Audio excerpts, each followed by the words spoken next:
नमस्ते, केहन छी अहाँ सब? आई होप अहाँ सब ठीक है और हमहूँ ठीक छी। हम जा रहल छी बाबा के नगरी बाबा धाम। तो हम सब विदा भए गेलो बाबा धाम से कहूँ जाब। तो सबसे पहले बाबा धाम जाबे। ये देखियो हमर लड्डू गोपाल और तारनी माता के दर्शन करे तो अपन जर्नी के स्टार्ट केलहुँ। और मेन जे तारनी घटका तारनी छथिन तिनका दर्शन नहीं कैल भेलै तो हुनका लेल नारियल भेज देली, कियाकि ओहि रास्ते से एहि बेर हमसब नहीं जा रहल छी ताहि वजह से। और मम्मी बहुत खुश छै बाबा धाम जाय ला।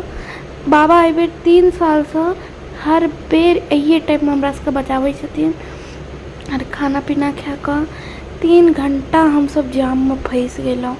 नहीं तो बाबा के दर्शन हमर सबके आइए भए जैते, जाम के वजह से बाढ़ि आबि गेल रहे, जाम बहुत लागि गेलै, एहि वजह से टाइम कनी ज़्यादा लागि गेलै हमरा सबके बाबा धाम पहुँचे में। देखिए तैयो बाबा धाम जाके खुशी केहन सुंदर हमरा सबके मुँह पर छै।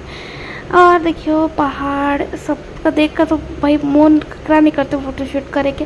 हम सब फोटोशूट केलहुँ और तकर बाद होटल पहुँचलहुँ।